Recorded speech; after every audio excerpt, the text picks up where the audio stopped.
Agradecemos a nuestro Dios en esta hermosa mañana, una mañana fría. Allá afuera, por supuesto, aquí estamos calientitos, pero bendecida. Amén. Pidiendo al Señor que, como lo ha hecho en otras ocasiones, nos guíe en esta mañana y abra nuestras mentes, se lleve toda preocupación, nos dé un estado de quietud y de reflexión para recibir lo que Dios tiene hoy en la enseñanza de la historia de la iglesia. Vamos a estar tratando la iglesia en el siglo VI hasta el VIII. Vamos a tratar un cuadro corrido de algunos acontecimientos marcantes.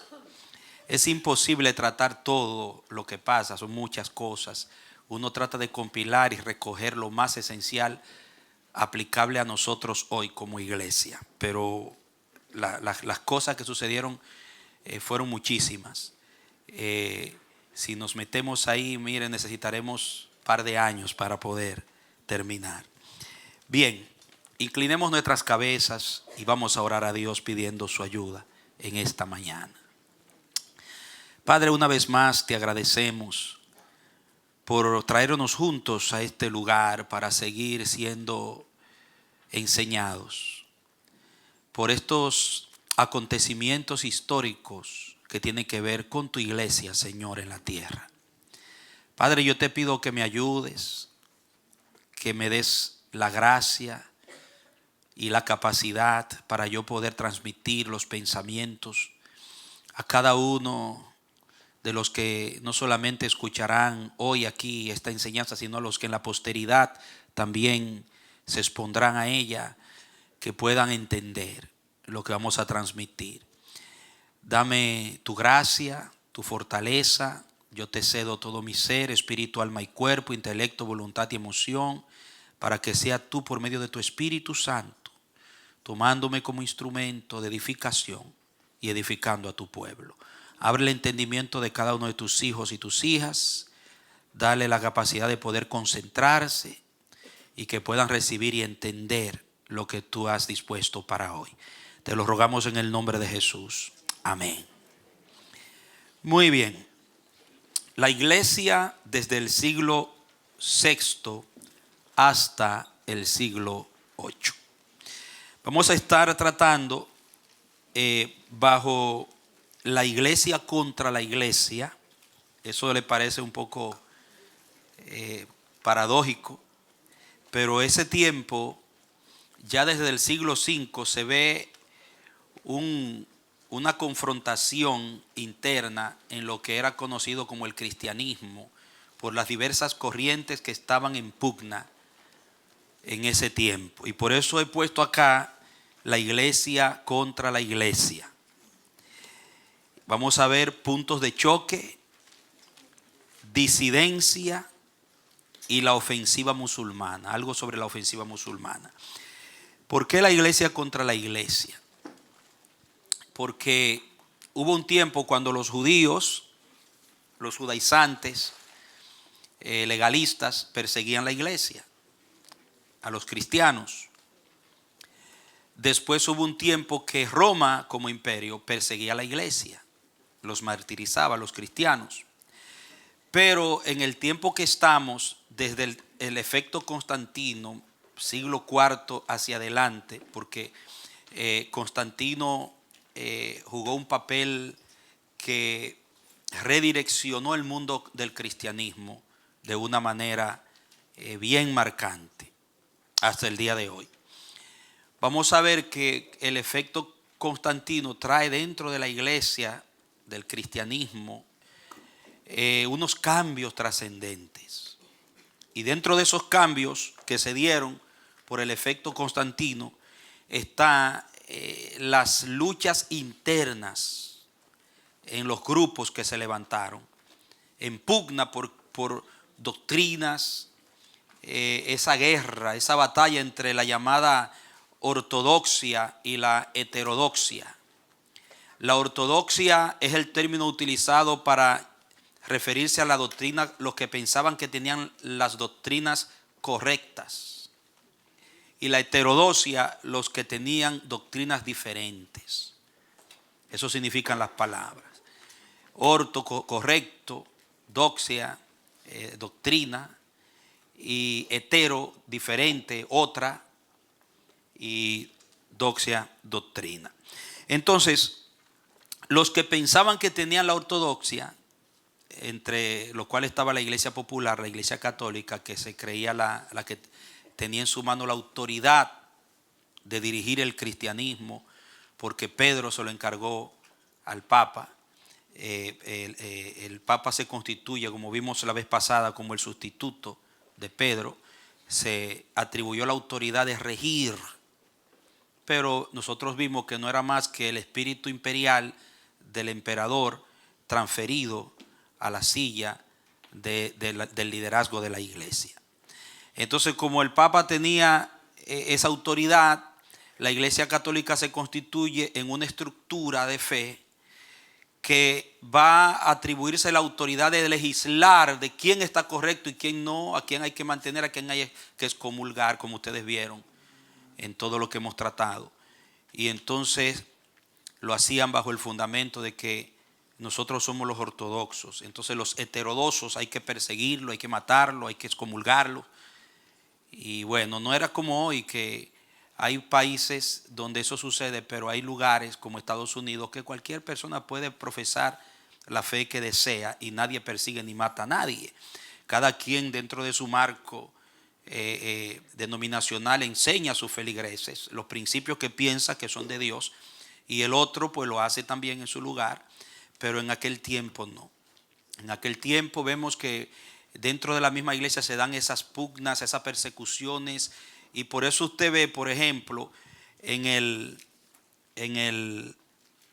folleto de los padres post-nicenos, en el caso de Jerónimo, en la página 14, que es un detalle que se ve mucho en los padres que usted leyó. Usted ve una palabra clave allí, cuando bajo Jerónimo,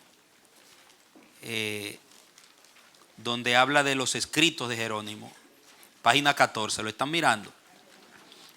Usted ve que habla de traducciones bíblicas, traducciones de obras de trabajo, traducciones de Orígenes y de Dídimo. ¿Están conmigo? Ok. Comentarios bíblicos, homilías, los santos ermitaños, obras polémicas. Usted ve la palabra, obras polémicas, contra Joviano, mire ahí, contra Rufino, diálogo contra los pelagianos, contra Vigilancio, contra Juan de Jerusalén, diálogo contra los luciferianos, que ese era un grupo que adoraban a Lucifer. Ellos tenían una percepción de los espíritus malos, que ellos eran los que tenían en su poder, los espíritus malignos comandados por Lucifer, el don de la sabiduría, y lo adoraban como el Dios de la sabiduría y de la ciencia, de la razón. Es un espíritu, hermano. Entonces este hombre, este padre de la iglesia, Jerónimo, escribió contra los luciferianos. Y usted va a ver que siempre va a haber un escrito contra fulano, contra el otro, porque había dentro de la iglesia una tensión por las diferentes corrientes que se levantaron. Inclusive hay algunos historiadores que atribuyen la destrucción de Roma por los bárbaros al hecho de todas esas sectas, esa fractura dentro del imperio. Cuando se mezcló la iglesia con el Estado, el imperio se fracturó. Y ellos dicen que Constantino usó el recurso de la unidad de la iglesia con el Estado, buscando una unidad del imperio, y le salió lo contrario. Porque ¿qué pasa? Que cuando se levantan todos estos conflictos doctrinales, se le divide el imperio en diferentes sectas, grupos, y eso debilitó la fuerza social, la fuerza militar y política de Roma, dicen los historiadores. Algunos opinan, como yo pienso que ya Roma se estaba desintegrando desde antes de Constantino, y por eso fue que Constantino y su gente recurrieron a ese instrumento de la cristianización del Estado, que realmente se dio no la cristianización del Estado, sino la estatización del cristianismo. Fue lo contrario. Y entonces suceden todas esas cosas. Entonces, por eso es que pongo ese título de la iglesia contra la iglesia, porque se trata ahora de la iglesia persiguiendo a la iglesia, peleando dentro de ella misma, en diferentes bandos. Bien, vamos a comenzar la lectura. Dice allí, tome el folleto que recibió, suelte lo de los padres postnicenos y vamos a entrar a la lectura del material de este día. Página 1.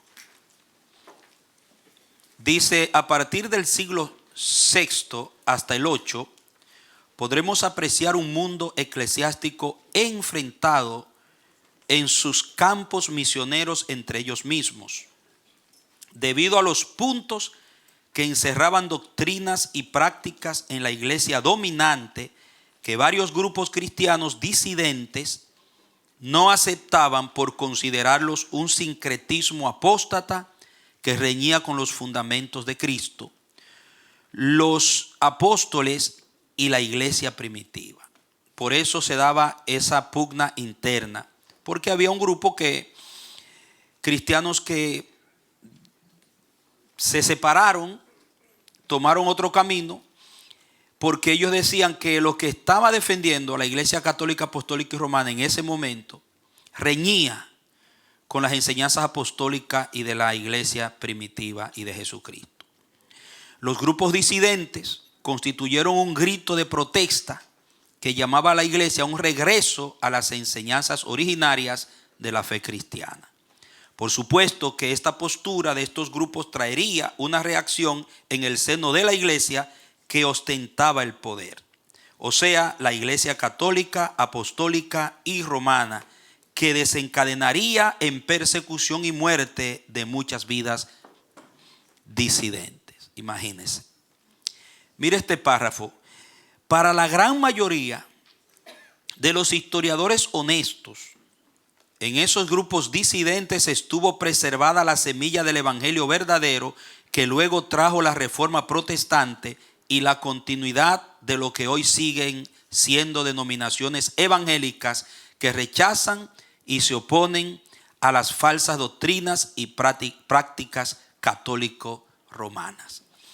Eso ahí subráyelo, porque es lo que opinan los historiadores honestos, que esos grupos disidentes que funcionaban, existían al margen de la Iglesia Católica Popular, estatizada, tenían la semilla, aunque no tenían una doctrina perfecta, porque en estos grupos habían residuos de influencia de la filosofía también, pero fueron los que más apegados estuvieron al original de la iglesia primitiva en ese tiempo, hasta la reforma protestante.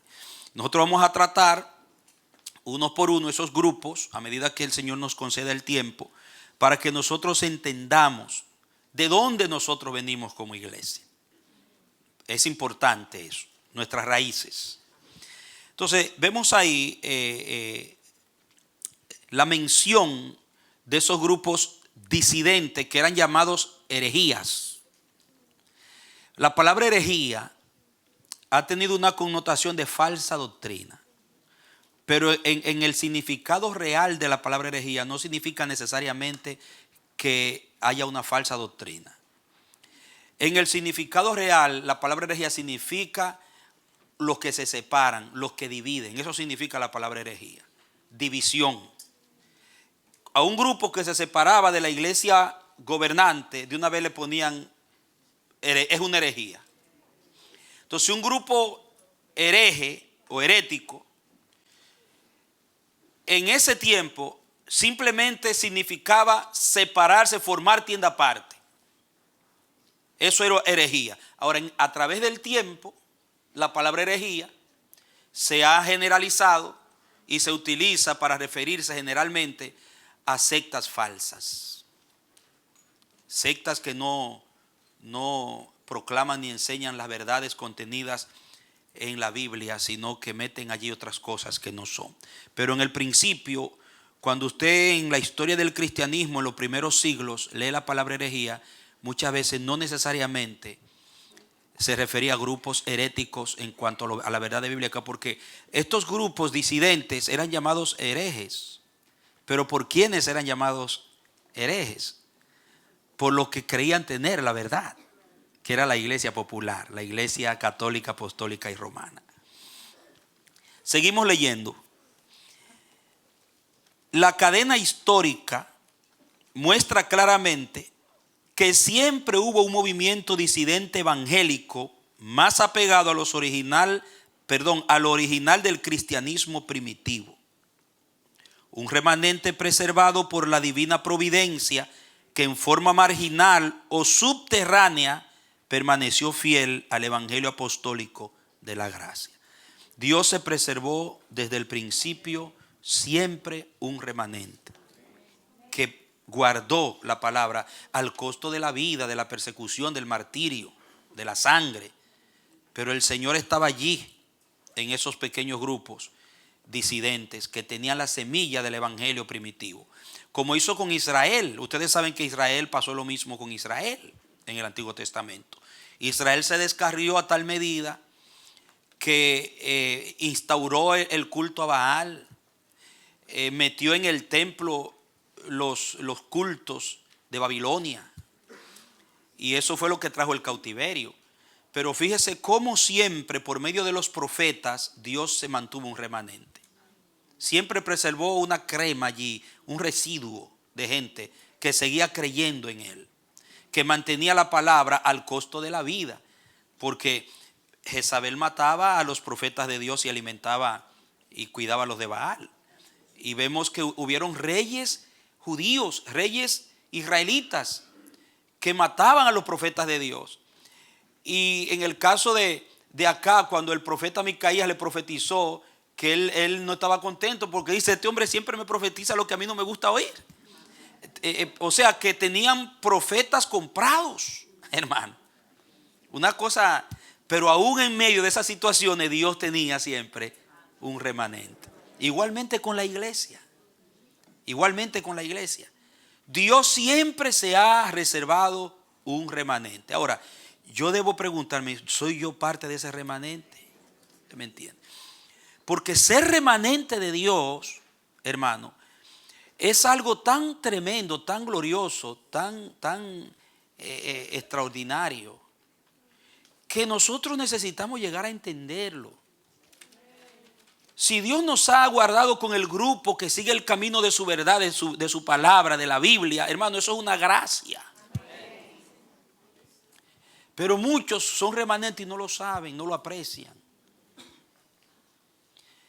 El remanente, hay un mensaje que nuestro pastor predicó cuando se extingue la especie. ¿Recuerdan? Dice: se acabaron los piadosos. Vuelve y escúchelo. Que el remanente es como esa especie en extinción, que Dios la cuida, la preserva. Así pasó con estos grupos que vamos a ver. Mónica, ponme la imagen de el árbol genealógico de la iglesia, por favor. Usted ve, mire, ese es el árbol genealógico de las denominaciones, como tal como lo conseguimos. Fue el que mejor yo vi que cuadraba con lo que vamos a estar mirando en estos siguientes clases que vamos a tener. El árbol genealógico de las denominaciones, mostrando los fundadores y el linaje de las iglesias más conocidas. Usted ve, aquí están las raíces. Usted ve aquí abajo, tenemos que empezar abajo: tradicionalismo, judaísmo, paganismo, gnosticismo, filosofía. De ahí viene lo que es el árbol genealógico de la iglesia católica, apostólica y romana. Ustedes ven, el catolicismo, todo ese árbol es católico romano. Ponme la raíz otra vez abajo. Eso, gracias, manita. Fíjese cómo el catolicismo es un sincretismo de todo eso junto. Miren, el catolicismo no es evangelio puro, aunque algunos quieran mostrarlo así.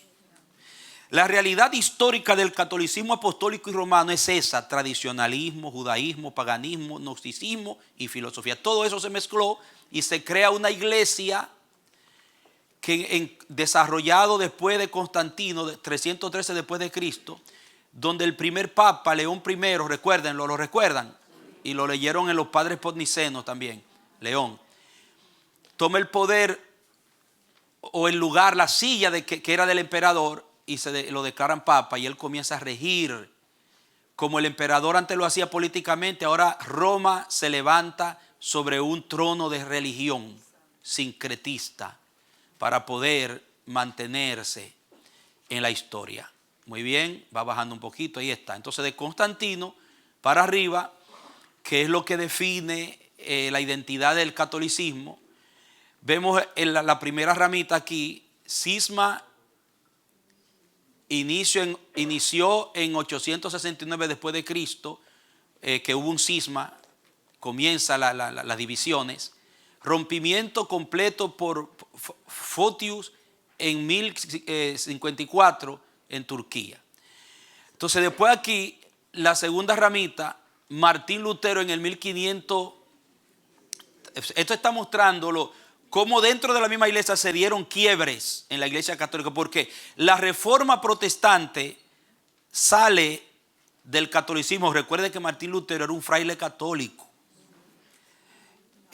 Fueron personas que trataron de crear cambio dentro de la misma estructura de la iglesia y no pudieron, tuvieron que salir. Entonces vemos el primer intento aquí. Después Martín Lutero logra la reforma protestante. Después aquí de este lado, en el 1531, se da Enrique VIII otro caso de intento de purificar. Después de ahí se sube Roberto Browne, Juan Darby, 1848, Inglaterra. Otras ramas se levantan de este intento aquí, que se van saliendo del tronco, pero con pequeños residuos todavía de la raíz, porque el asunto es que si no se resuelve desde la raíz, es difícil sacar, hermano. Entonces aquí vemos el calvinismo, que es otra reforma en Suiza. Esta fue en Alemania, Calvino en Suiza, y del calvinismo se ramifican Juan Knox en Escocia como una ramita del calvinismo. Después Alejandro Campbell, en 1857, también sale su movimiento del calvinismo. Luego, aquí de este lado, usted va a seguir mirando de este intento. También se desprende Juan Wesley, 1729 en Inglaterra, Guillermo Bott, 1861, Inglaterra, Carlos Parham y Alme McPherson y otros en el 1914 en Estados Unidos de América. Nosotros iremos mirando en el camino todos esos intentos. Lo único que le quiero mostrar es la diferencia entre las raíces de Roma, que provocaron reformas. La más trascendente fue la de Lutero y la de Calvino. Las iglesias bautistas vienen de acá, nacen de acá, del calvinismo, de ahí. Y las iglesias luteranas y presbiterianas, los presbiterianos nacen del calvinismo también. Por ejemplo, aquí arriba lo vamos a ver.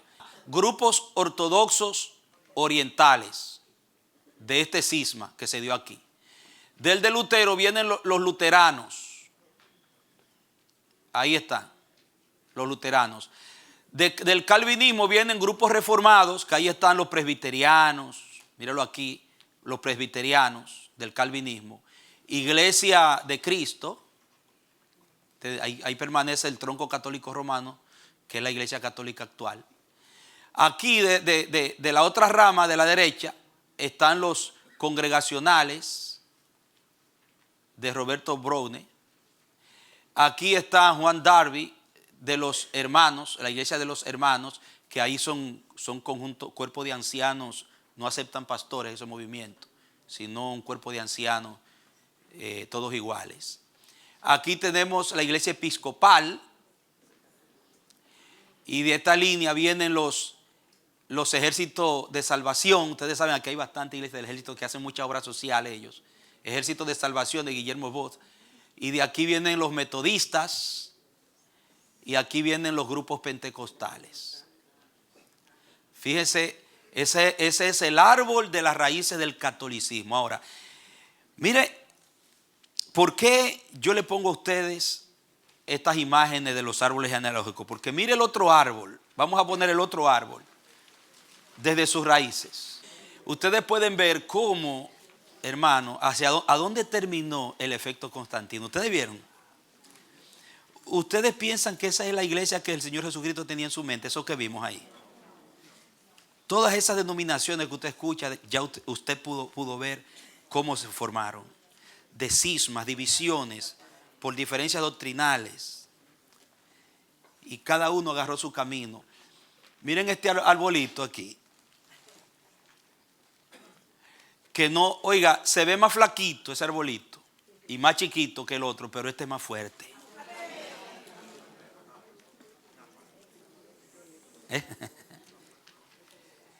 Entonces vamos a ampliar la imagen, como Dios te ayude, hermanita. Dice aquí, sobre esta roca edificaré mi iglesia. Fíjese que aquí en la raíz no hay ese sincretismo que vimos ahorita. Jesucristo, 27 después de Cristo en Palestina. Puesto los ojos en Jesús, el autor y consumador de la fe. Estos son los grupos que vamos a estar mirando uno por uno. Disidentes que fueron llamados por la Iglesia Católica herejías. O sea, usted se lee los documentos católicos, creados por los católicos, la historia escrita por historiadores católicos pro-romanismo. Ellos le van a pintar estos grupos como herejes y lo van a encerrar todo en un paquete de herejía. Le van a poner nombre, por ejemplo, si en una época se levantaron los pelagianos y se levantaron contra la Iglesia Católica, y en ese mismo tiempo se levantaron los montanistas, un ejemplo, que seguían la vida del Espíritu, el avivamiento y las doctrinas de Cristo. Los historiadores católicos prorromanistas tienen la tendencia a meterlo todo en el mismo paquete y en lugar de llamar a los pelagianos montanistas, llaman a los montanistas pelagianos porque eran los peores, para pintarlo como la herejía que merecía ser excomulgada. Déjeme decirle que los documentos para enterarnos de esos grupos, de qué hicieron esos grupos, qué realmente creían, qué defendían, son muy pocos. Porque cuando los católicos agarraban esos grupos y los perseguían y los mataban, los masacraban, agarraban sus libros y los quemaban, agarraban sus documentos y los quemaban. De hecho, hay algo muy triste, y es que para nosotros poder enterarnos de la vida de esos movimientos, no podemos contar con una cantidad de documentos como lo tiene la Iglesia Católica sobre ellos mismos, sino que tenemos que estar obligados a leer en la mayoría de los documentos que escribieron historiadores católicos, porque ellos destruyeron los documentos que escribieron estas personas, excepto algunos que se consiguieron a tiempo un poco tardío, porque muchos fueron escondidos en tinaja de barro, en lugares. Cuando eran martirizados lo escondían y después aparecieron, como en el año 45, que aparecieron los rollos del Mar Muerto en Qumrán. Un beduino buscando una ovejita que se le había extraviado, tiró una piedra y de repente escuchó que una tinaja de barro se quebró y ahí estaban esos pergaminos de los gnósticos y del cristianismo primitivo de muchísimos años atrás escondidos. Así deben de haber muchísimos por ahí escondidos todavía que no han sido descubiertos, porque los documentos, estos grupos disidentes tenían que esconder y cuidar sus documentos porque los rastreaban para quemarlos y destruirlos, porque eran heterodoxos, eran herejías según ellos, porque no estaban de acuerdo con lo que se hizo en el concilio de Nicea o Calcedonia, en los concilios que ellos celebraron los católicos, porque lo que se creía, lo que debía dominar todo lo que era la universalidad del cristianismo según la Iglesia Católica, era lo que se había aprobado en esos concilios, no lo que decía la Biblia, sino lo que se aprobó en los concilios. Y ahí es donde está el problema. Entonces estos grupos desde sus raíces fueron disidentes. Están los montanistas, recuerdan que hablamos de Montano, ¿ustedes recuerdan? Que eran los que eran de corte pentecostal, que la iglesia se institucionalizó siglo segundo al tercero, y los montanistas, al ver que la iglesia estaba cayendo en un letargo, una frialdad, en un institucionalismo humano, en gobierno humano, defendían la vida del Espíritu, la profecía, hablaban lenguas. Cayeron en un extremo de trazarle fecha a la segunda venida de Cristo, y eso trajo una situación bien difícil con ellos. Pero hombres como Tertuliano, que fueron teólogos, apologetas o apologistas, bien apegados al original del cristianismo, fueron montanistas. Pero es importante ver que el montanismo no salió del catolicismo. El montanismo estaba pegado a la raíz tradicional de la iglesia de Jerusalén, no de Roma. Y ellos abogaban por despertar, levantar y mantener esas raíces. Luego vienen los novacianos, que lo vimos también, que los novacianos era un grupo dirigido por un tal llamado Novacio o Novaciano, que ellos eran antipapas. Ellos decían que no era bíblico, no era lo que los apóstoles habían enseñado, la autoridad que ostentaba el Papa. Y que esas prácticas de adoración a María, la misa y esas cosas no son del evangelio primitivo. Y los novacianos se levantaron contra eso y fueron también perseguidos, martirizados, pero permanecieron a través de los siglos. Amado. Luego de los novacianos vienen los donatistas. Donato era un hombre que abogaba por la dignidad del ministro, del ministerio.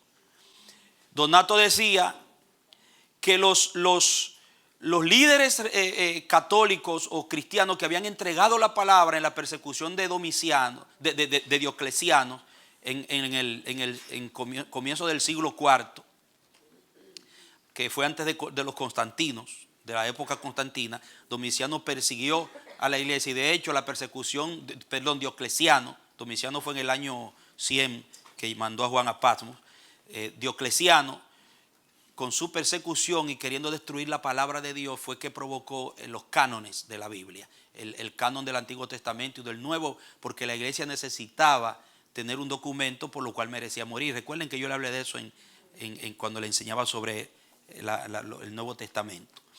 Entonces sucede que esta gente, estos creyentes, los donatistas, se oponían a esa estructura católica que estaba ordenando y permitiendo que líderes que entregaron la Biblia por salvar su pellejo fueran obispos y ordenaran obispos. Entonces ellos decían que eso el ministerio es algo digno, que un traidor, un apóstata no puede ser un obispo. Y entonces ellos levantaron enseñanzas sobre las doctrinas primitivas, y entre ellas que una misa celebrada o una Eucaristía, una Santa Cena celebrada, no puede ser legítima si la celebraba uno que había entregado la Biblia aunque fuera obispo. Que un obispo establecido por uno que fue apóstata y que entregó la palabra y se acobardó y negó a Cristo y después volvió, no era un obispo legítimo. Entonces eso trajo un problema de división. Claro, en eso se movían también celos y rivalidades, y se agarraban de eso también para uno destituir al otro y desautorizar al otro. Pero el motivo general tenía que ver con mantener en alto los principios de la doctrina que venía de abajo, de las raíces apostólicas. Luego vienen los paulicianos. Un tremendo trabajo hicieron esta gente, lo vamos a ver hoy. Los paulicianos, que le voy a hablar ahorita de ellos, seguían la línea que se piensa que estos tres, montanistas, novacianos y donatistas, se fundieron en el grupo pauliciano. Formaron un grupo al que se le llamó los paulicianos. Más adelante veremos por qué le llamaron los paulicianos. Luego están los albigenses, que trataremos. Luego vienen los valdenses. Luego vienen los anabatistas. Y luego vienen los bautistas. Ustedes ven, miren que los bautistas vienen de abajo de la raíz, pero no todos. Hay una línea bautista que viene de la reforma de Lutero y de Calvino. Pero ahí después, cuando hablemos de los bautistas, vamos a aclarar ese punto. Pero fíjense cómo, vuelve y súbeme la planta, la mata, el árbol, el tronco. Miren cómo desde abajo vienen estos grupos hasta los llamados bautistas. Note usted que estas raíces son exclusivas de la iglesia primitiva. Este árbol no nació del otro. Entonces de aquí venimos nosotros, hermano. Cuando usted compara la doctrina de esa gente, en su mayoría, excepto algunas variaciones por causa de los pensamientos que se movieron en ese tiempo, usted va a ver que el parecido más estrecho de la iglesia evangélica, tanto pentecostal como bautista, tiene que ver con esta gente, no con lo que enseñaba la iglesia católica. Y fíjese, vamos a seguir leyendo para mostrarle algo. Gracias. Arriba, ponme arriba para leer el texto, arriba, para no quedar sin leerlo, el de arriba.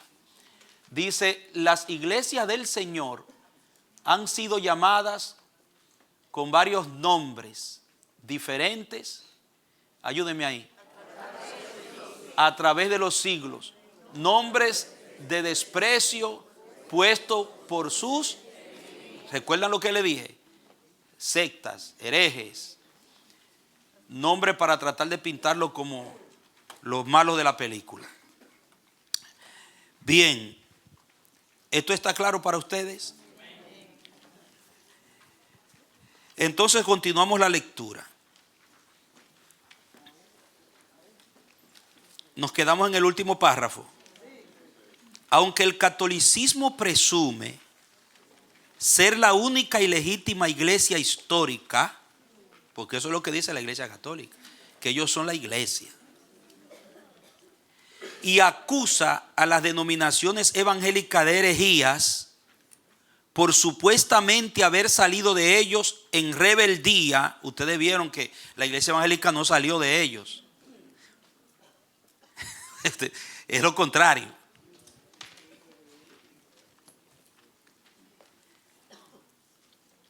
Por supuestamente haber salido de ellos en rebeldía y muchas veces llamándonos los hermanos separados. ¿Lo han escuchado eso? Nos llaman los hermanos separados y todavía nos llaman así. A la luz de las sagradas escrituras y de una óptica histórica imparcial y real, la realidad es otra totalmente contraria. La iglesia que se separó y se politizó casándose con el Estado y adoptando costumbres ajenas al verdadero culto evangélico fue la romana. La verdadera historia demuestra eso. Ahora usted dirá, pastor, pero ellos tienen razón porque yo salí de la iglesia católica, pero yo no estoy hablando de usted. Yo estoy hablando de la totalidad de la iglesia, de lo que creemos, como ellos hablan de la totalidad de su iglesia. O sea, la iglesia evangélica no salió de la católica. Hermano, usted salió de la católica y el Señor lo metió en la evangélica. Eso es diferente. Pero usted no puede tragarse el engaño que dice, no, porque esos evangélicos son los hermanos separados y son los que están mal.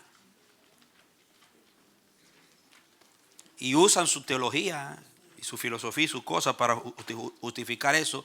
Una historia totalmente manipulada, viciada, en todos los sentidos, hermano. Y cuando usan la Biblia la usan bien mal. Bien mal. Y no mal en el sentido de que no pueden convencerlo. Pueden convencerlo.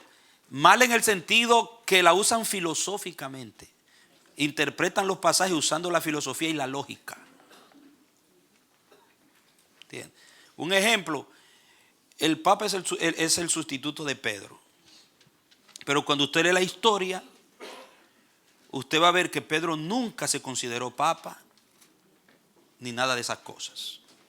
Ni sumo pontífice, ni nada de eso. Ni tampoco los apóstoles, compañeros de él, ni la iglesia que Pedro pastoreó lo consideró así. Usted ve la sucesión apostólica en Roma, va a ver que estaba Pablo, Pedro, después vino Lino, Clemente y Lino se mencionan en la Biblia, y después siguieron otros. Entonces, si hay un sucesor si yo, si el Papa va a llamarse sucesor, debe llamarse sucesor del que estaba antes que él. No de Pedro, allá. Pero Pedro revestía una autoridad. Y cuando se quiso justificar la autoridad desmedida y el poder, se le quiso meter al poder imperial romano un ropaje de religión, agarraron la figura de Pedro, ¡pam! Y usan la filosofía histórica y la lógica para tratar de convencer a la gente de que yo estoy sentado en la silla de Pedro. Y el versículo de Mateo 16, 18. Y te lo interpretan ahí. Bien. Cuando usted ve en Hechos, ponga ahí Hechos 2, 7 al 11. Escríbalo entre paréntesis como hacemos siempre. A ver, ¿quién fundó la iglesia de Roma realmente? Hechos 2, 7 al 11. Y estaban atónitos y maravillados, diciendo: mirad, ¿no son galileos todos estos que hablan? Seguimos. ¿Cómo pues les oímos nosotros hablar cada uno en nuestras lenguas en las que hemos nacido?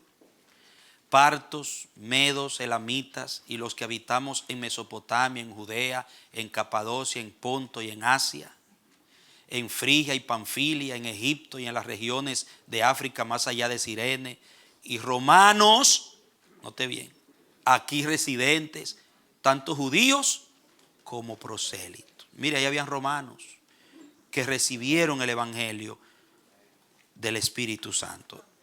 Y esos romanos eran judíos, algunos de ellos judíos que se habían criado en Roma y seguían la religión judía y venían en el Pentecostés a adorar para después regresar. Otros eran prosélitos que se habían convertido del paganismo al judaísmo y venían a adorar, ¿entiendes? Y ahí cuando vino el Espíritu Santo y Pedro predica y ahí viene y se convierten, toda esa gente salió y se regresó a Roma y comenzó a predicar allá. Entonces quien fundó la iglesia de Roma fue el Espíritu Santo a través de esa gente allá. Pedro posiblemente, que hay mucha contradicción y opiniones encontradas si Pedro estuvo verdaderamente o no en Roma. Yo creo que estuvo en Roma porque allá él fue martirizado. Hay base histórica de los padres de la iglesia que Pedro estuvo en Roma, pero no como papa ni como pontífice. Cuando él fue como apóstol, es muy posible que, igual que Pablo fue prisionero.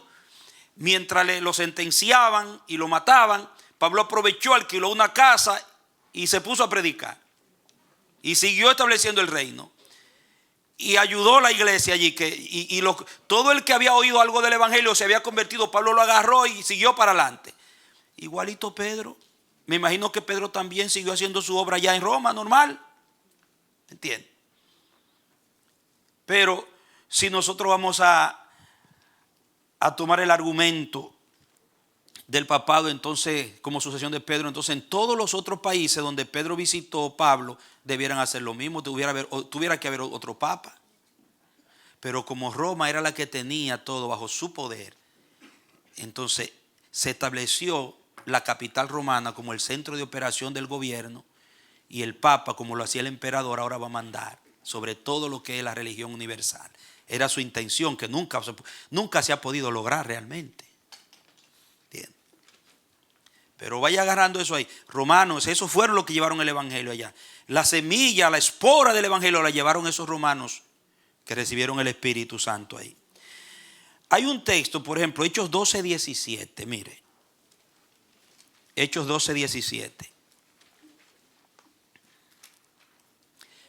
Pero él, haciéndoles con la mano señal de que callasen, les contó cómo el Señor le había sacado de la cárcel. Pedro está dando el testimonio de la liberación de la cárcel.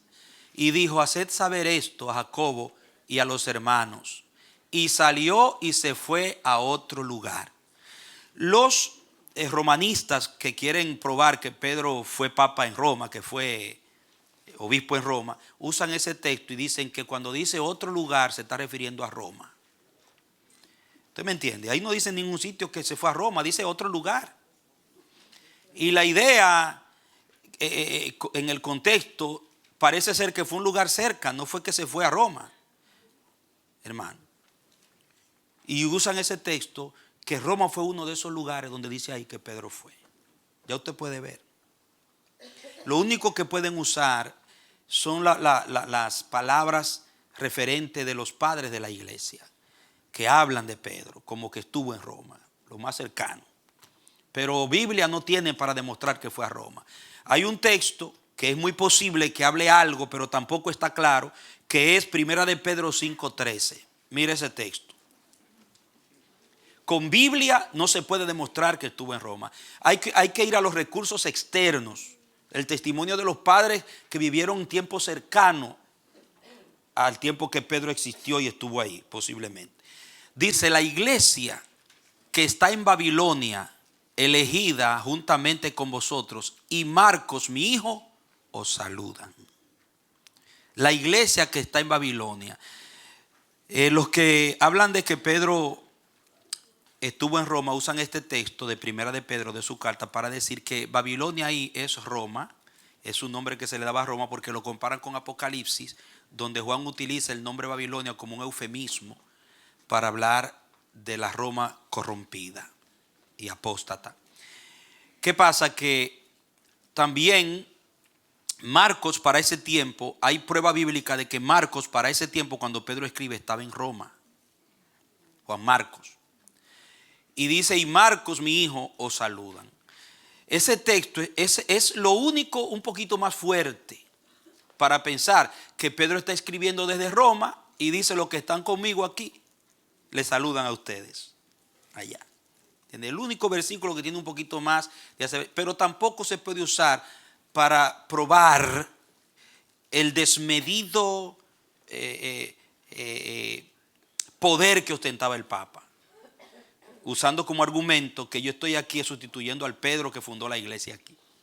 O sea, son argumentos realmente que no tienen un asidero bíblico fuerte en ningún aspecto. Se mencionan, como yo les expliqué a ustedes, les mencioné, que a Pedro lo sustituye Lino, luego Anacleto, después Clemente y después Eleuterio, y de ahí siguen los demás en la iglesia romana. Volté la página y vamos a seguir la lectura que sigue. Estoy siendo claro con ustedes en esto, hermano. Le estoy hablando de esto porque vamos a ver cosas que son verdaderamente extraordinarias en relación a esos grupos de las iglesias disidentes que fueron atacadas por las mismas iglesias que profesaba el cristianismo, la iglesia estatizada. La vida espiritual de los cristianos primitivos que necesitaba ser restaurada. Vamos a ver qué era realmente lo que buscaban esos grupos disidentes, perseguidos, dando sus vidas, preservando la palabra, el evangelio, haciendo misiones en medio de un paganismo como el que donde estaban. ¿Qué era lo que se había perdido, que debía ser restaurado, amados, y que todavía ahora necesita ser restaurado? Porque vamos a ser honestos, la iglesia está lejos de ser el original que el Espíritu Santo fundó en Jerusalén y en el siglo I. Después de Constantino, la situación fue tan marcante que la iglesia nunca ha podido volver a ser la misma. Pero diga conmigo, hay un remanente. Bien. Vamos a leer un dato histórico que entre lo que yo pude ver, para mí este es el más preciso, el más hermoso, el más real en cómo se pinta el cuadro de lo que era el cristianismo primitivo que se pretendía restaurar y que en la iglesia católica se había perdido.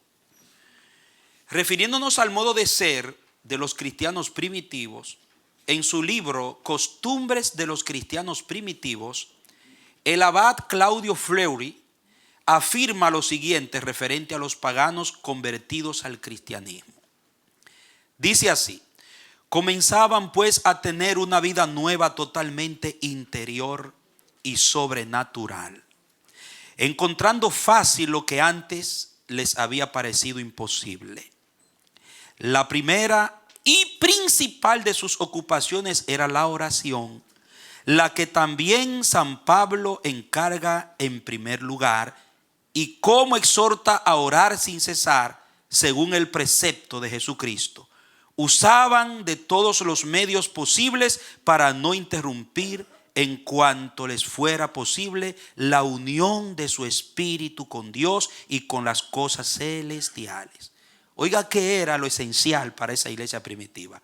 La vida de oración.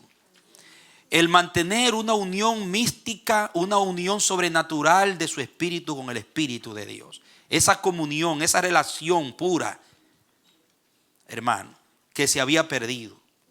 Esta era la costumbre y el ejercicio principal de la iglesia. Ponga una marquita ahí porque vamos a continuar. Yo quiero que usted, hay un punto ahí. Vamos a continuar la lectura y después vamos a leer unos textos. Voy a continuarla. Dice, oraban en común según podían, persuadidos de que cuantas más personas se unieran para pedir a Dios unas mismas gracias, tienen más eficacia para conseguirlas. Según las palabras del Salvador, si dos de vosotros convinieren entre sí en la tierra, cualquier cosa que pidan, se la concederá mi Padre que está en los cielos. Porque en donde hay 2 o 3 personas congregadas en mi nombre, yo estoy en medio de ellas. Encarga a San Ignacio, a San Policarpo, que las juntas sean frecuentes y que en ellas se llame por sus nombres a cada uno de los fieles. Además de esto, la presencia de los pastores da mayor eficacia a estas oraciones y se excitan los unos a los otros con los ejemplos recíprocos de fervor y modestia. En los tiempos de Ignacio y Policarpo, siglo II, todavía estaba esa frescura en las iglesias que estaban conectadas a la raíz del original, de la iglesia primitiva. El énfasis de la oración, la oración en el estilo y en la naturaleza de como lo hacían los cristianos primitivos. Sin santos, sin imágenes, sin Virgen María por el medio, sin Dios te salve María, ruega por nosotros, ni nada de esas cosas, sino orando en el Espíritu, según la palabra, con toda deprecación y súplica en el nombre de Jesús, según lo practicaron los primeros cristianos. Habiendo leído este párrafo, miren conmigo Hechos capítulo 1, verso 14. Hechos 1:14. Dice, todos estos perseveraban unánimes en oración y ruego con las mujeres y con María la madre de Jesús y con sus hermanos. Note que la familia carnal de Cristo estaba ahí convertido orando, esperando la promesa también, y María una más ahí con ellos. Pero dice que perseveraban antes de que viniera el derramamiento. Ya los 120 estaban ahí orando. ¿Comprende? Yo no sé si todos 120 cabían en el aposento o era que estaban distribuidos en diferentes áreas en Jerusalén. Un grupo en el aposento, otro grupo en otro lugar. Pero se habla de unos 120 más o menos.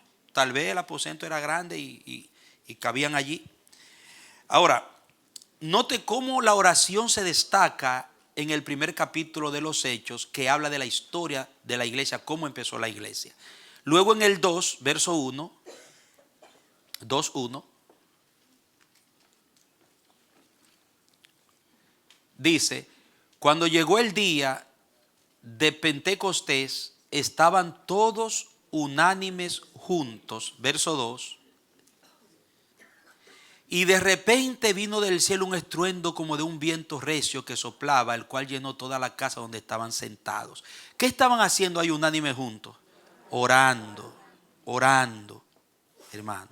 10 días.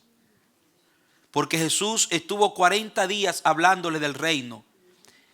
Y el Espíritu Santo vino en el día último de los 50 del Pentecostés. 10 días orando ahí, esperando. Ahora, note usted el 3:1 ahora. 3:1. Dice, Pedro y Juan subían juntos al templo a la hora novena. ¿La de qué? La de la oración. Las horas del sacrificio para el sacerdocio judío se convirtieron en la iglesia en horas específicas de oración, donde ahora el incienso que se elevaba y el sacrificio eran corazones quebrantados con oraciones ardientes en el fuego del Espíritu. Y Pedro y Juan juntos iban a la hora novena, la de la oración, posiblemente las 3 de la tarde, piensan algunos, en el orden como se contaban las horas en el día judío. Oración por todos los lados. Mira el 2, 42. Volvamos al 2, verso 42. Vaya escribiendo los textos, hermano, aproveche. Y perseveraban en la doctrina de los apóstoles, en la comunión unos con otros, en el partimiento del pan y en las oraciones. 4 funciones, 4 movimientos del espíritu dinámico que se ocupaba la iglesia. La comunión unos con otros, en la enseñanza. Esa era la dinámica diaria de la iglesia. Mucha enseñanza, comunión, unidad, unanimidad, amor, el amor ardiente, los ágapes. El partimiento del pan, la celebración de la Santa Cena era algo cardinal, hermano. Porque era el recuerdo, la institución, era el sacramento junto con el bautismo. Y las oraciones, que eso, lo primero que se le enseñaba a los nuevos creyentes era orar, hermano. No eran los 10 puntos que creía la iglesia, era orar. Usted entraba a esa iglesia y usted entraba en medio de un fuego de oración, una iglesia de fe, de vida de Dios, donde dice aquí que la prioridad era mantener el espíritu unido al Espíritu de Dios. ¿Y de dónde sacan ellos eso? ¿Cuáles fueron las palabras de Jesucristo cuando purificó el templo?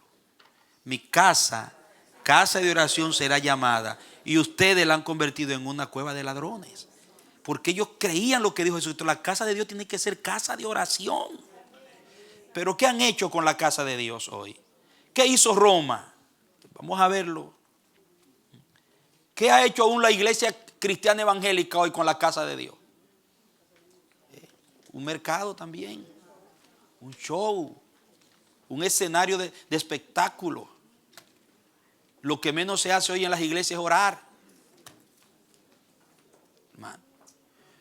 Y ese problema fue el que levantó esos grupos disidentes y los mantuvo como un remanente de Dios a pesar de la oposición, con todos los pequeños defectos que ellos pudieran tener en sus doctrinas, por causa del tiempo en el que se levantaron.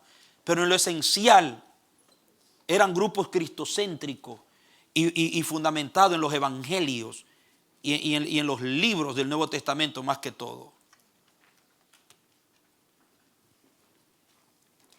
Usted lee el 4:24 cuando la iglesia era perseguida, en medio del fuego de las persecuciones. 4:24 dice: y ellos, habiéndolo oído, alzaron unánimes la voz a Dios y dijeron: soberano Señor, tú eres el Dios que hiciste el cielo y la tierra, el mar y todo lo que en ellos hay. Saltemos al 30. Mire, orando unánimes a Dios. Verso 30 y 31. Del 4, ahí mismo, el 30. Dice: mientras se extiende tu mano para que se hagan sanidades y señales y prodigios mediante el nombre de tu santo Hijo Jesús.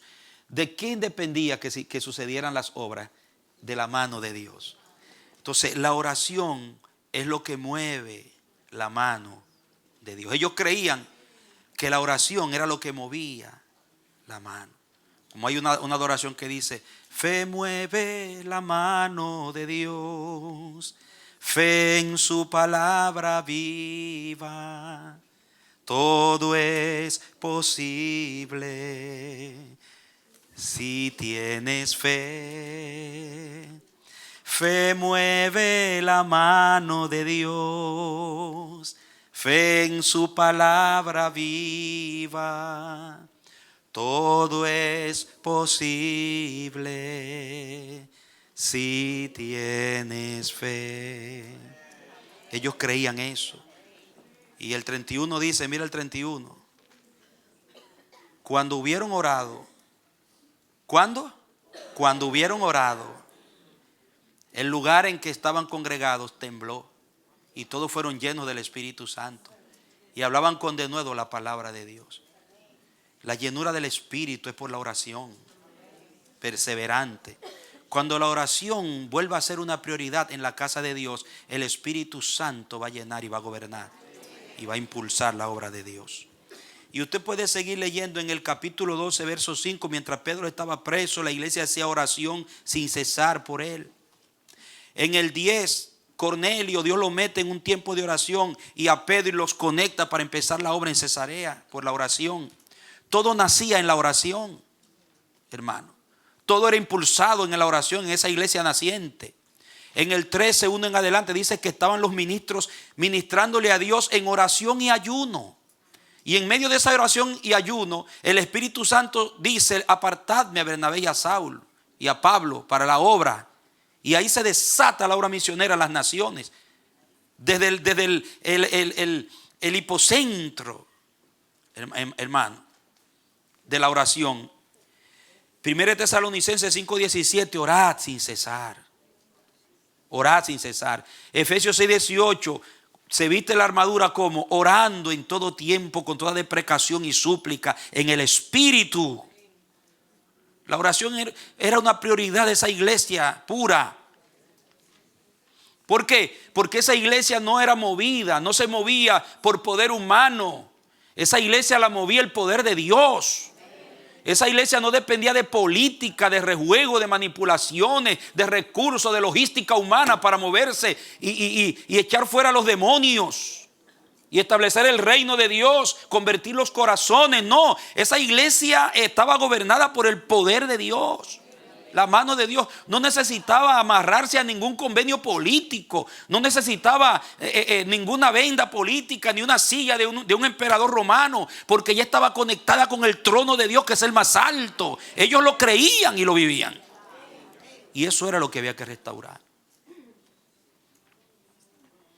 Y eso es lo que hay que restaurar todavía. Sigamos la lectura. No era pues solo la iglesia casa de oración, sino también escuela de salvación. El obispo explicaba el evangelio y demás libros sagrados con la puntualidad de un profesor, aunque con más autoridad. Y por eso en el estilo de los antiguos apenas se atribuye el nombre de doctor, sino el de obispo, que fue el que le puso el Espíritu Santo. Ahí usted no escuchaba doctor fulano, esto y lo otro, ¿no? Porque eso es greco-romano. En Atenas sí, y en las escuelas filosóficas todo el mundo andaba detrás de su doctorado. No digo que los doctores están mal, bueno, pero el obispo instruían públicamente en la congregación de los fieles y en las casas. Mire, tanto en la congregación como en las casas. Como dice San Pablo, dando sus instrucciones a cada género de persona, como se ve en las epístolas a Tito y a Timoteo. Hacían profesión de no decir cosas suyas. Note esto, por eso se lo puse allí en letras grandes. Hacían profesión de no decir cosas suyas, de no ser curiosos y de no buscar cosa alguna fuera del evangelio, sino referir fielmente lo que habían aprendido de sus padres. Eso es, de los presbíteros y obispos más antiguos, por una tradición que llegaba sin interrupción hasta los apóstoles. Ellos comenzaban a contar desde el obispo que lo enseñaba, iban hacia atrás hasta llegar a los apóstoles y comparaban lo que enseñó Pablo, lo que enseñó Pedro, lo que enseñó Jacobo, lo que enseñó el otro. Es lo que nos ha sido entregado. Y cuando veían la cadena decían, esto es lo que hay que cuidar. ¿Entiendes? Pero eso, la iglesia católica, ¿qué hizo? Lo contrario. Comenzaron a inventar cosas suyas, a ser curiosos, a filosofar con la fe, a definir. Miren este problema tan serio que yo trato de meditar en eso y digo, wow, Señor, pero de verdad que el enemigo tuvo una grande victoria con el efecto Constantino, con este asunto de la doctrina de Cristo, hermano. Porque Cristo vino a unir, Cristo vino a salvar y a unir todo para Dios. Y sin embargo, la doctrina acerca de Cristo fue la que rompió la iglesia. ¿Por qué? Porque comenzaron a querer explicar algo inexplicable. ¿Por qué la doctrina de Cristo no causó un problema en la iglesia en el siglo primero? Porque no se ocuparon en estar definiendo que si la Virgen María era pura, que si la naturaleza de María le pasó al Hijo o no le pasó, porque ahí fue donde estuvo el talón de Aquiles, ahí fue donde estuvo el problema, que se metieron a investigar. Bueno, entonces si Cristo nació de María, entonces María era una mujer, entonces si ese cuerpo que él tiene lo engendró del cuerpo de María, entonces la naturaleza de María le pasó a Cristo, la sangre de María que era de Adán que venía, lo contaminó, y tratando de definir eso, unos se fueron a un extremo de decir que Jesucristo no tenía un cuerpo físico, que fue una apariencia, simplemente para solucionar lo que no entendían. Como no entendían cómo fue posible que Dios hizo ese milagro, que engendró un ser santo con un cuerpo santo sin pecado de una mujer que era pecadora. ¿Cómo Dios hizo eso? Y no lo entendían, trataron de explicarlo. Entonces, para tratar de desenredar la tripa, le quitaron a Jesucristo su humanidad. Un grupo que pensaban que él no tiene cuerpo, los docetistas, que era una apariencia. El otro extremo fue, sí, tiene un cuerpo, pero ese cuerpo que recibió de María no tuvo ninguna comunión con la parte divina de Dios que había en él. Eran dos islas aparte. De tal manera que uno no le pasó lo de la otra, otro Jesucristo. Por eso como su cuerpo era malo. Por eso llegaron a una conclusión que Jesucristo no es Dios, el santo, el puro del Antiguo Testamento. Porque Dios no puede tener un cuerpo de carne y nacido de una mujer de María. Jesucristo es divino y humano, pero cada cosa en su parte. Es que lo humano, no diga amén, porque esa no es la doctrina bíblica. No es lo que yo quiero decir. Eso fue otra herejía, otra falsa doctrina. Porque Jesucristo eran dos naturalezas en una persona. No eran dos personas con dos naturalezas diferentes. ¿Entiendes? Porque el hecho de que yo no entienda cómo el Señor engendró el cuerpo santo de una mujer que no era santa genéticamente, venía de Adán, no me lleva a mí a negar lo que la palabra afirma, que Él es santo. El santo ser que nacerá será llamado hijo de Dios.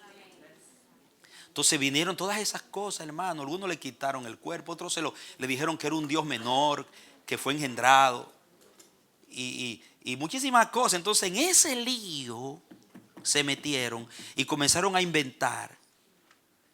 Entonces había que rescatar esa doctrina pura de Cristo también, que lo que yo no entiendo pues se lo dejo a Dios. Después ustedes van a ver cómo los paulicianos veían ese asunto de María y Jesús. Ellos no se enredaron en eso. Es más, hay evidencias históricas de grupos que iban a los concilios por obligación, porque ellos decían, nosotros no queremos estar en eso. Eso son tonterías filosóficas grecorromanas. Nosotros lo que queremos adorar a Dios, creemos lo que dice la Biblia. Pero iban obligados, lo llevaban, hermano. Y eran tenidos como ignorantes, sin educación. Los cristianos ignorantes, a los que no se metían en esos líos. Pero eran los que más poder tenían. Era a través de lo cual el Señor se movía de una manera más poderosa, porque le creían a Dios sin necesidad de raciocinio humano. Pero mire cómo tratando, cuando se mezcla la filosofía con los misterios y los milagros de Dios y quieren explicarlo con filosofía, no con revelación, entonces nacen todas esas herejías que fracturaron la iglesia hasta el día de hoy. ¿Por qué? Porque no hicieron lo que hacían las iglesias sencillas del principio. Nosotros no vamos a inventar, nosotros no nos vamos a poner a tratar de explicar lo inexplicable. Vamos a decir lo que dice la Biblia y punto. Y a adorar al Cristo que nació y a creer que Él es Dios y que me salvó. Punto. Los fieles estudiaban también, seguimos leyendo, en particular la ley de Dios y la meditaban día y noche. Oiga. Estudiaban en particular ellos en su casa personalmente la ley de Dios y la meditaban día y noche. Volvían a leer en sus casas lo que habían oído leer en la iglesia, fijando en su memoria las explicaciones del pastor, conversando sobre ellas unos con otros. Especialmente los padres cuidaban de repetirlas en sus familias, porque cada uno en la suya era como un pastor particular que presidía en las oraciones y lecciones domésticas. Instruía a su esposa, sus hijos y criados, exhortándolos familiarmente y manteniéndolos en la unión. Note bien, amados, de la iglesia. Mire el papel de los padres, manteniéndolos en la unión de la iglesia con la sumisión perfecta que él tenía hacia su pastor. Y esto que digo de los padres se ha de entender también de las madres.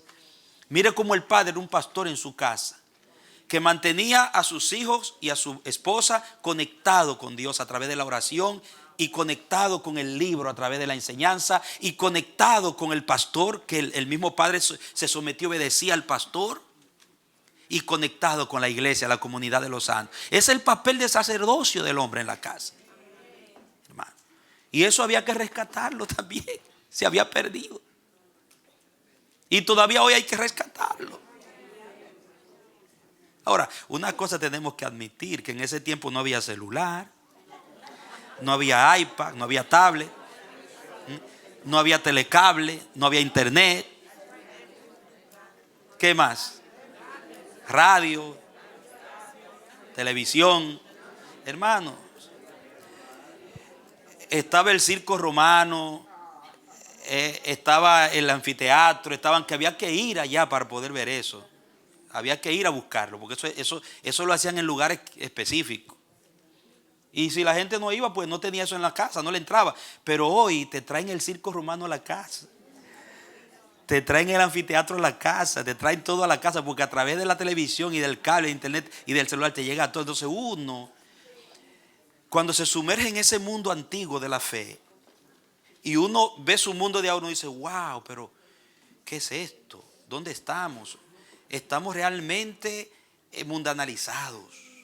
Estamos, o sea, amado, mire, hay que admitirlo, nuestra relación es más estrecha con el mundo que con el mundo espiritual de Dios. Y hasta que eso no cambie, olvide, no va a haber restauración del original. No es fácil, y más en este sistema norteamericano, familia, que es el imperio. Este es el imperio donde vivimos, como era Roma en aquel tiempo. Aquí estornudamos y a los países se le da gripe allá. Así era Roma. Bueno para pensar, ¿verdad? Todo esto había que restaurarlo. Muchos cristianos, aún los legos, sabían de memoria. Los legos eran los menos educados. Sabían de memoria las escrituras sagradas. Tan continuamente las leían. Oiga, tan continuamente las leían. La traían de ordinario consigo. Y mire qué lindo. Y se han hallado muchos santos enterrados con el evangelio sobre el pecho. Que antes de morir decían, cuando me entiérrenme con mi Nuevo Testamento, con mi Biblia y con mi Biblia y con...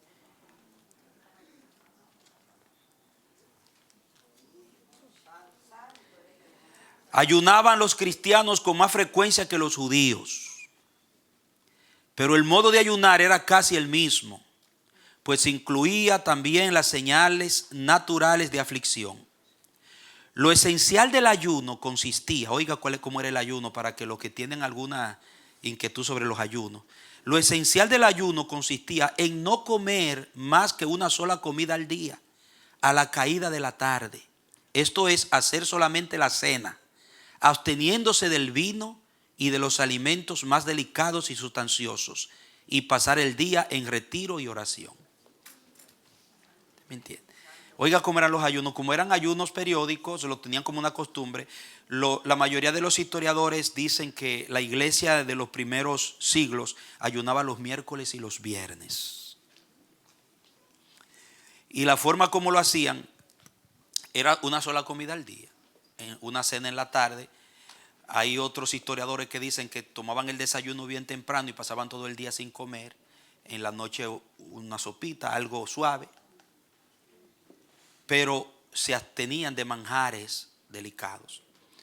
conocí un siervo de Dios muy lindo allá en Bonaire, que él comía una sola vez al día. Él aplicó esto a su vida. Y un hombre saludable, comía una sola vez, una sola comida. Claro, tenía sus suplementos, se cuidaba y se mantenía muy bien. Y él decía, yo no necesito comer 3 platos, yo como una vez y un juguito, una sopita en la noche, pero una comida al día. Y él tiene eso, lo tiene en su vida como una... No digo que tú tienes que hacer eso, ¿entiendes? No, esto es algo voluntario. ¿Entiendes? Hubo un grupo de Holanda que iban a interceder a la isla, de holandeses, ministros que iban a orar por Bonaire y a cumplir misión sobre la intercesión y la guerra espiritual. Y ellos, me acuerdo que nos juntábamos a orar con los pastores y ellos en la mañana daban un desayuno bien bueno y pasaban todo el día sin comer. Así eran sus ayunos. Bien. Entonces veo que los primeros cristianos lo hacían así, una comida al día. Pero para ellos el ayuno no era para torcerle el brazo a Dios, ni porque había un problema que Dios tenía que resolverle, ni una emergencia. Era parte de la oración. La oración y el ayuno eran siamés, eran juntos en la presencia. Y usted lo ve en el libro de los Hechos, ayunando y orando. A Jesús, cuando estuvo acá con sus discípulos, se le acercaron los fariseos y los discípulos de Juan y le pregunté, ¿por qué los discípulos tuyos no ayunan, comen tanto como los fariseos y los discípulos de Juan? Y Jesucristo le dijo, ¿acaso ayunan cuando el esposo está con ellos? La gente no están de fiesta con el esposo. Ahora llegará el día que el esposo les será quitado y entonces ayunarán. O sea, Cristo no vino a abolir el ayuno. Cuando Él fue quitado, entonces usted ve que la iglesia, el ayuno era parte de la fe cristiana. Era para mantenerse alineado con el mundo espiritual, para mantener esa conexión pura y sobrenatural con el Espíritu, ejercitar la voluntad para que se someta a la palabra. Porque cuando yo dejo de comerme el mangú con los 3 golpes, con las ruedas de salami, y el queso y el huevito plá del agua así, volteado, para yo estar en oración y buscar a Dios el Espíritu, yo estoy sacrificando mi carne, estoy fortaleciendo mi voluntad, porque sé que me pide el mangú, la carne me pide y si yo lo sacrifico, yo estoy ejerciendo mi voluntad. ¿Usted me entiende?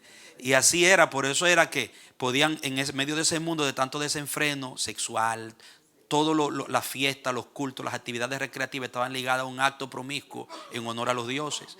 Para ellos poder vivir santamente en ese mundo, tenían que vivir consagrados, ejerciendo, disciplinando su voluntad, disciplinando la carne. Aún Pablo lo dice, yo como un boxeador me golpeo a mí mismo. Pero hoy nosotros, eso también había que restaurarlo. Huían de todos los espectáculos públicos, tanto de teatros y anfiteatros como del circo. En el teatro se representaban las comedias y tragedias. En el anfiteatro se hacían luchas de gladiadores o de las fieras. Y en el circo se practicaban carreras de carros. Todos estos espectáculos componían parte de los cultos a los falsos dioses y de las pompas del demonio, bastante para que los desterrasen de sí los cristianos. Pero aparte de esto, los contemplaban como origen y causa de la corrupción de las costumbres. Los cristianos llegaron a un punto de entendimiento al escudriñar la Biblia, la palabra de Dios, que dijeron que todos estos espectáculos sangrientos e inmorales, porque la mayoría de las actrices que funcionaban en el teatro y en los mimos y hacían características de personajes, las sátiras y las comedias, eran prostitutas la mayoría. Ellas combinaban, y está en la historia, combinaban su ejercicio de ser actrices con vender su cuerpo a los príncipes, a los hombres importantes, a los políticos importantes, y eso les diezmaba a ellas mucho dinero y una vida cómoda y lujosa de vanidad. Hermano, todo eso estaba, y los cristianos cuando se metían en relación con Dios y entraban a esa vida de la fe, del evangelio, se iban separando de ese mundo, porque ellos decían, esas prácticas corrompen las buenas costumbres, es una corrupción de la sociedad. ¿Y acaso no es lo mismo hoy? Hollywood, lo que ha hecho Hollywood con el mundo, lo que hacen esos medios masivos de comunicación con la sociedad, hermano. Y como yo le decía hace un rato, ellos tenían que ir al circo, ellos tenían que ir al teatro, pero nosotros no tenemos que ir, nos lo traen acá.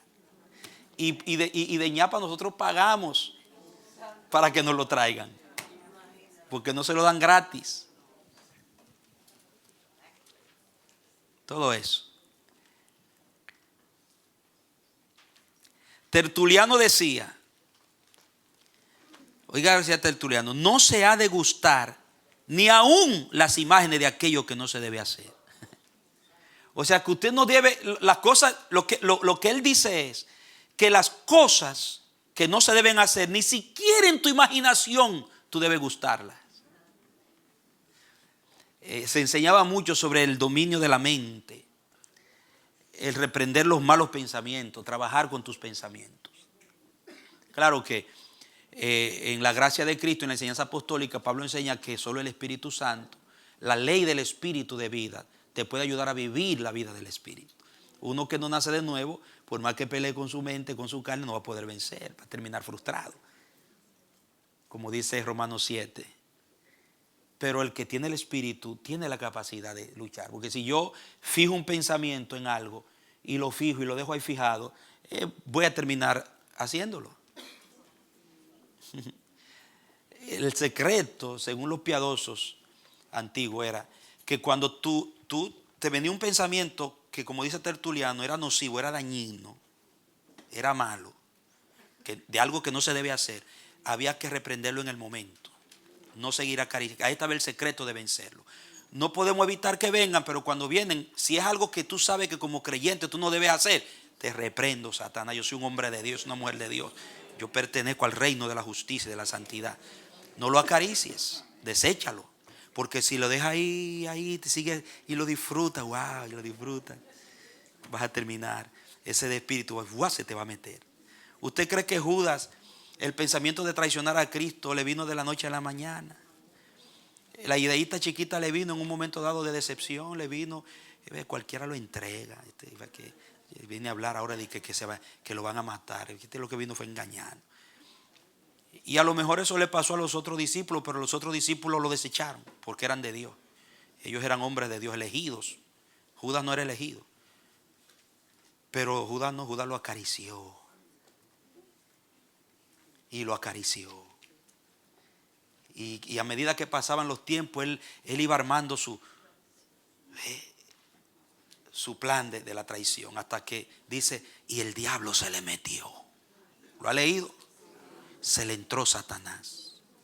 Ahora, ¿por qué entró? Porque Satanás no puede entrar si primero tú no creas las condiciones mentales en tu alma. ¿Entiendes? Él primero te va a poner el pensamiento. Y te va a hacer que tú lo disfrutes, que tú lo acaricies, que tú te diviertas con ese pensamiento. Y hay un punto en donde el espíritu bueno se retira y ahí viene el malo. ¡Fua!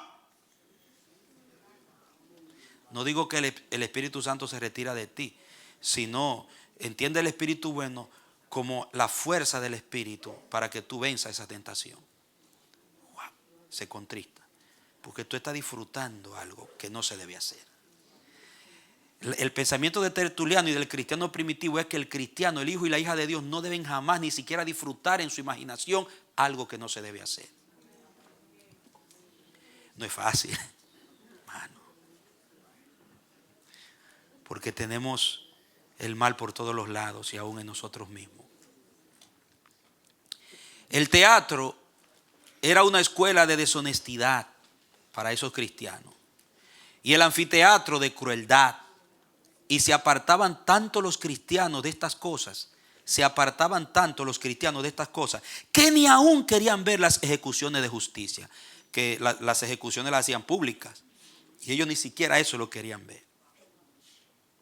Todo esto que hemos señalado anteriormente constituía lo que se había perdido. Oiga esto. Todo esto que hemos señalado anteriormente constituía lo que se había perdido con la estatización de la iglesia al haberse casado con el Estado romano y que era urgentemente necesario restaurar. Honestamente, tenemos que admitir que aún en nuestros tiempos presentes y a pesar de los grupos disidentes y la reforma protestante, esa vida espiritual contenida en aquella iglesia primitiva todavía no ha podido ser restaurada plenamente en la iglesia del Señor. Continuaremos en el segundo tiempo. Oremos. Gracias por su atención. Gracias, Señor. Qué hermosa la vida primitiva, pero qué responsabilidad. Ese es el cuadro histórico que está en la palabra y en los documentos auténticos de aquellos, Señor, que vivieron en ese tiempo. Qué bueno que no nos hemos quedado sin esas informaciones. Tú has permitido que se preserve escritural y oralmente la herencia de la vida de los santos. Muchos han querido ocultarla, pero tú no lo has permitido. Por eso ahora, Padre, ayúdanos a medida que recibimos estas enseñanzas históricas y bíblicas a darnos un reto en nuestro espíritu de regresar al original. Y si vamos a vivir para ti, vivirlo bien, como tú mandas, con la ayuda, por supuesto, de tu santo y bendito Espíritu, porque sin él nada podemos. Restaura tu iglesia, vuelve tu rostro a tu pueblo que invoca tu nombre. Oye la voz del remanente que clama, que el Espíritu y la iglesia se unan y digan: Señor Jesús, restáuranos para que puedas venir. En el nombre de Jesús. Amén y amén.